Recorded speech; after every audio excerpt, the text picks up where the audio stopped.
Start the show!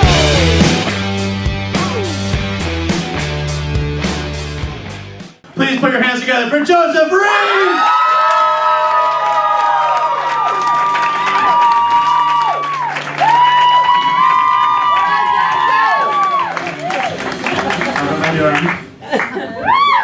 So the other week I got booked to open a drag show because it's a gig, and at this point, so I did drag the weekend before, and just it was a method comic, I want to have some jokes, and I had to get so drunk so I wouldn't have to feel my toes anymore that I came out of a blackout on a date.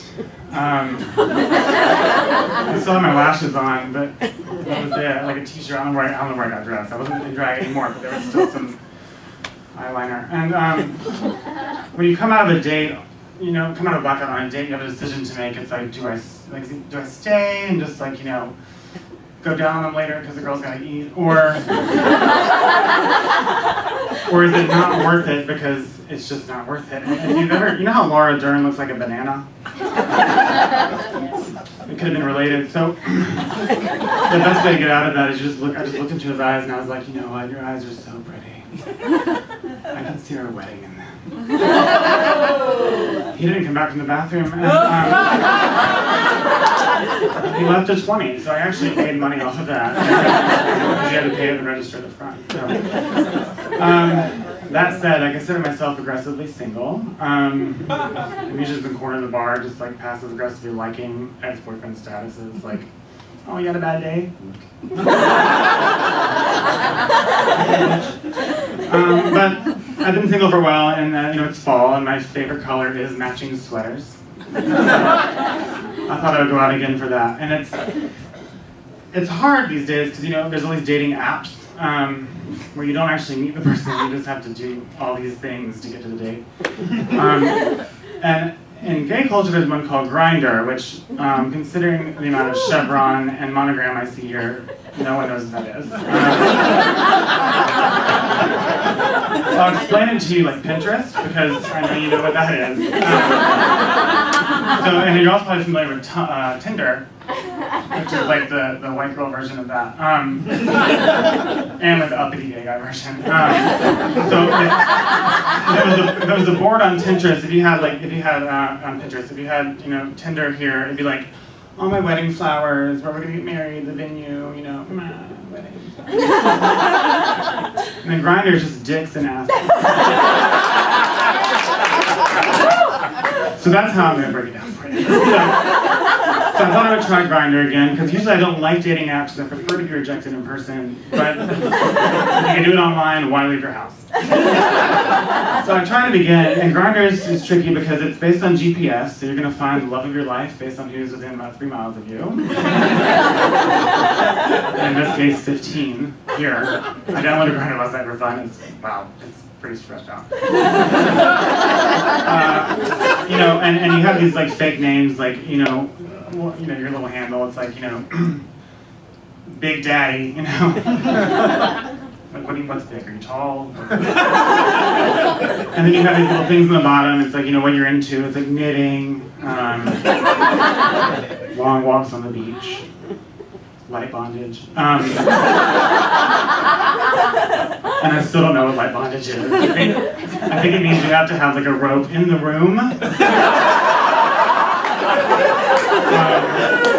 Or you're gonna handcuff me but give me the key. So it's like a Diet Coke of sex play. It's like I'm not gonna commit. I don't want to do all that. You're like, what's your safety word? Get off of me. Get off of me. So I didn't do that. I gave up on that because no one has that. All the pictures on Grindr, it's just a headless torso. I don't need to know your face, Congressman.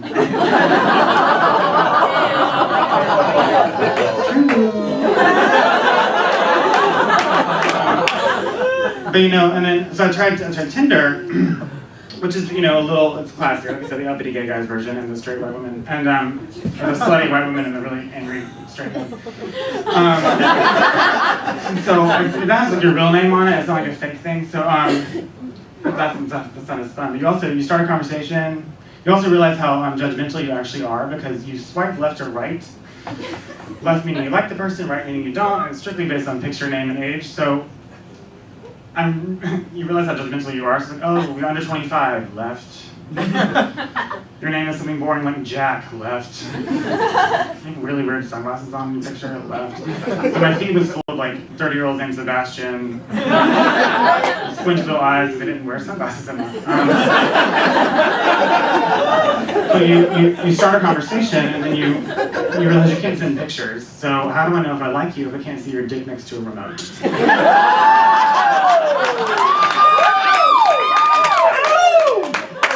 I'm not gonna go on that first date unless I know what I'm dealing with. There's a lot to work through in Chicago, so whatever. So I tried that and it just obviously didn't work out. But the 30-year-old white woman in me is terrified because I'm not married yet. So I pushed through. And I was like, I'll go out in real life and meet people like they used to do back, like our parents and teachers would do. Then I realized I was incredibly awkward, so I would literally just get kind of drunk at the bar, see a hot guy, and be like, draw me like one of your French girls. And then fall. And then throw up a little bit. In my purse, though, because I'm not driving. So that obviously didn't go well either, because guys don't like that. And then I also realized at this age, my type has changed. If you have a beard, a bank account, if you're just holding a guitar, and a pulse, I'll take 2 out of 4. And like a weak pulse would be. So, not dating, I have a lot of free time, and also I work at a bar, so if I'm off on the weekends, I have nothing to do with all my friends. Bartenders, so I just go from bar to bar and get really drunk by myself, which is also awesome if you're single. But also, I would do things, like you save time. Like I get bored of the night. I went out dressed as Waldo and just photobomb like every white building. Like later, it was a fun story for them, but for me, I was like, right here. Are you getting married tomorrow? Cool. Why are you at a gay bar? Cool, rub it in. That's cool. Or you just eat meals over trash cans to save doing dishes. I cannot go back to that Piggly Wiggly though. I should actually leave the place you bought it at. But it's also, the thing is there, being in Chicago, it's like I'm from here, so dating here was tricky because there's about 6 gay guys. A while ago, now there's 8. And so every month we would just meet up and you would just rotate guys every 6 months so you figure out what the hell your type was, because you had no idea. It was like, you're gay, I'm gay, good, got it. You would go to like a meeting every month, you'd like draw a number, and be like, oh, cool. You're gonna date Lenny now. He has a lazy eye. He's not looking at other guys, has a lazy eye. But a fantastic personality and knows how to use Quicken. Your taxes are done. But then when I moved to Chicago, it was like, oh, there's more than 8. And everyone's gay. And like here, I was just the gay guy. There, I was like, oh, I have to be something else. I have to like read a book. I have to be like funny or pretty or whatever. So, because there's actual groups of guys. It's like there's the twinks, which are the tiny little gay guys that all share. Like there's like 3 of them to every 1 vodka soda. The one is crying, like looking for his eyeliner on the ground. There's the bears, which are what I also call Tarzans, because they look like Tarzan. It's Tarzan and sound like Jane. They don't wear deodorant, but they love floral arrangements. There's the gay hipsters, which just like don't exist, but they do because they're too cool and they're like whatever. And they drink a lot of old style. And there's also their white girlfriends, which are always really fun. It's like, can I have something fruity? What do you mean at the bar? They're like, can I have something fun and fruity and pink? I'm like, you can get. And then there's the gay nerds, my personal favorite, because they're awkward as hell. When you get them home, it's like Christmas.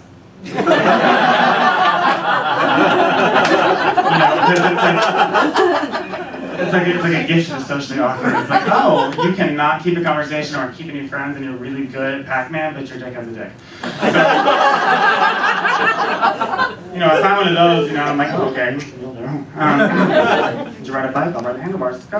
I've also learned that, you know, at 3 a.m., I don't care what your name is, what you look like. I will find the lonely hipster on the wall and just be like, you'll do. Let's